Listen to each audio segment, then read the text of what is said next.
بسم اللہ الرحمن الرحیم۔ السلام علیکم۔ حضرت ادریس علیہ السلام اللہ تعالیٰ کے بہت لاڈلے اور پیارے نبی تھے۔ وہ دن رات اللہ تعالیٰ کی عبادت کرتے تھے۔ وہ لوگوں کے کپڑے سیتے تھے اور اس کی اجرت ان لوگوں سے نہیں لیتے تھے۔ ایک روز کا ذکر ہے کہ وہ اپنے کام سے فارغ ہو کر بیٹھے تھے کہ اسی وقت ملک الموت اللہ تعالیٰ کے حکم سے آدمی کی صورت بن کر مہمان کے طور پر رات کو حضرت ادریس علیہ السلام کے دروازے پر آ پہنچے۔ ہر روز شام کے وقت حضرت ادریس علیہ السلام کے لیے کھانا باعث سے آتا تھا۔ جس قدر چاہتے آپ کھا لیتے، باقی کھانا پھر بہشت میں چلا جاتا تھا۔ اس دن کا کھانا جب بہشت سے آیا تو حضرت ادریس علیہ السلام نے وہ کھانا اس مسافر کو پیش کر دیا۔ مسافر نے کچھ نہ کھایا، ساری رات اللہ تعالیٰ کی عبادت کرتا رہا۔ حضرت ادریس علیہ السلام یہ حال دیکھ کر بہت حیران ہوئے کہ یہ شخص کون ہے۔ جب دن ہوا تو حضرت ادریس علیہ السلام نے ان سے کہا کہ اے مسافر، آؤ باہر چلتے ہیں اور چل کر اللہ تعالیٰ کی قدرت کا نظارہ دیکھتے ہیں۔ دونوں بزرگ گھر سے میدان کی طرف نکلے۔ جاتے جاتے ایک گیہوں کے کھیت میں جا پہنچے۔ حضرت ملک الموت نے کہا کہ چلو اس کھیت سے چند گوشے گیہوں کے لے کر آپس میں کھاتے ہیں۔ حضرت ادریس علیہ السلام نے فرمایا کہ تو بھی عجیب شخص ہے کہ رات کو میں نے تم کو حلال کا کھانا دیا، وہ تم نے کھایا نہیں، اب حرام کا کھانا چاہتے ہو۔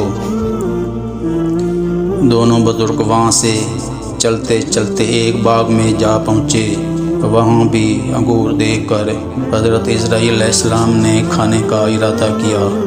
حضرت ادریس علیہ السلام نے فرمایا کہ مالک کی اجازت کے بغیر کھانا حرام ہے۔ وہاں سے نکلے، پھر راستے میں چلتے چلتے ایک بکری کو دیکھا۔ حضرت ادریس علیہ السلام نے کہا کہ اس کو پکڑ کر کھاتے ہیں۔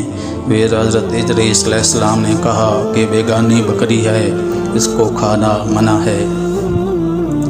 اس طرح 3 روز تک دونوں آپس میں باتیں کرتے رہے۔ حضرت ادریس علیہ السلام نے محسوس کیا کہ یہ شخص آدم زاد نہیں ہے۔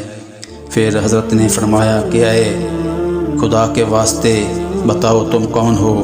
اس نے عرض کیا کہ میں اسرائیل ہوں۔ تب حضرت ادریس علیہ السلام نے فرمایا کہ بھائی، کیا سب مخلوقات کی جان تم ہی قبض کرتے ہو؟ انہوں نے کہا کہ ہاں حضرت، میں ہی قبض کرتا ہوں۔ انہوں نے کہا ایسے لگتا ہے کہ تم میری جان قبض کرنے کے لیے آئے ہوئے۔ تو انہوں نے کہا کہ نہیں، میں تو تمہارے ساتھ باتیں کرنے کے لیے آیا ہوں، تمہارے ساتھ دل لگی کے لیے آیا ہوں۔ حضرت ادریس علیہ السلام نے کہا کہ آج 3 دن سے تو میرے ساتھ ہے، اس عرصے میں تو نے کسی کی جان قبض بھی کی ہے؟ فرشتے نے کہا کسی کی جان قبض کرنا ایسے ہی ہے جیسے آپ کے دونوں ہاتھوں کے نیچے روٹی رکھی ہوئی ہے، یعنی جس کی اجل آتی ہے اللہ تعالیٰ کے حکم سے میں ہاتھ بڑھا کر اس کی جان قبض کر لیتا ہوں۔ پھر بولا اے ادریس، میں چاہتا ہوں کہ تیرے ساتھ رشتہ برادری کا کروں۔ حضرت ادریس علیہ السلام نے فرمایا کہ میں تیرے ساتھ رشتہ برادری کا تب کروں گا جب تو مجھے موت کی تلخی چکھائے گا، تاکہ میں خوف اور عبرت سے اللہ تعالیٰ کی عبادت زیادہ کروں۔ ملک الموت نے کہا کہ اللہ تعالیٰ کے حکم کے بغیر کسی کی جان قبض نہیں کر سکتا۔ تب حضرت ادریس علیہ السلام نے اللہ تعالیٰ سے التجا کی۔ حکم ہوا کہ ادریس کی جان قبض کرو۔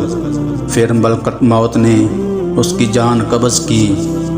بعد میں ملک الموت نے خدا کی درگاہ میں دعا کی، پھر اللہ تعالیٰ نے ان کو زندہ کیا اور حضرت ادریس علیہ السلام نے اٹھ کر ملک الموت کو اپنی گود میں لے لیا۔ دونوں نے آپس میں رشتہ برادری کا لگایا۔ پھر ملک الموت نے ان سے پوچھا کہ اے بھائی بتاؤ تو صحیح، موت کی تلخی کیسی تھی؟ آپ نے فرمایا ایسے جیسے کسی زندہ جانور کے کھال سر سے پاؤں تک کھینچی جاتی ہے۔ ملک الموت نے کہا کہ اے بھائی، قسم ہے رب العالمین کی، میں نے تیرے ساتھ بہت احسان کیا، ایسا کسی کے ساتھ کبھی نہیں کیا۔ حضرت ادریس علیہ السلام نے فرمایا، اے بھائی مجھے دوزخ دیکھنے کا شوق ہے، تو مجھ کو اس کے دروازے تک لے چل تاکہ اس کے دیکھنے سے خوف الہی زیادہ ہو اور پھر میں عبادت بھی زیادہ کروں۔ تب ملک الموت نے خدا کے حکم سے ان کو 7 طبق دوزخ کے دکھائے۔ پھر حضرت ادریس علیہ السلام بولے، اے بھائی مجھ کو بہشت دیکھنے کی آرزو ہے کہ اسے دیکھ کر خوشی حاصل کروں اور عبادت زیادہ کروں۔ پھر ان کو بہشت کے دروازے پر لے گئے اور انہوں نے بہشت کے مناظر اپنی آنکھوں سے دیکھے۔ پھر کہنے لگے کہ اے بھائی میں نے موت کی تلخی چکھی ہے، دوزخ بھی دیکھی ہے، مجھے بہت پیاس ہے، اجازت دو میں اندر جا کر بہشت کے کچھ پی لوں۔ تم وہاں سے واپس آنے کا عہد کرو، پھر جانے کی اجازت دوں گا۔ حضرت ادریس علیہ السلام نے واپس آنے کا عہد کیا کہ واپس آ جاؤں گا۔ پھر حضرت ادریس علیہ السلام نے اللہ تعالیٰ کے حکم سے اپنے نالین درخت طوبہ کے نیچے چھوڑ کر بہشت میں داخل ہو گئے، کیونکہ باہر آنے کا عہد کیا تھا۔ کچھ دیر بعد آپ نے باہر نکل کر نالین بھی لیے اور بہشت کے اندر جا کر ایک درخت کے اوپر جا کر بیٹھ گئے۔ کچھ دیر کے بعد ملک الموت نے آواز دی کہ اے بھائی تاخیر مت کرو۔ اس کے جواب میں حضرت ادریس علیہ السلام نے فرمایا، اے مہربان، ہر ذی روح نے موت کا ذائقہ چکھنا ہے اور میں چکھ چکا ہوں۔ اللہ تعالیٰ کا فرمان ہے کہ جو ایک بار جنت میں گیا اس کو کبھی نہیں نکالا جائے گا، اور میں جنت میں آ گیا ہوں، اب میں کبھی واپس نہیں جاؤں گا۔ اللہ تعالیٰ کی بارگاہ سے آواز آئی، اے اسرائیل تو حضرت ادریس علیہ السلام کو چھوڑ کر چلا جا، میں نے ان کی تقدیر میں یہی لکھا تھا۔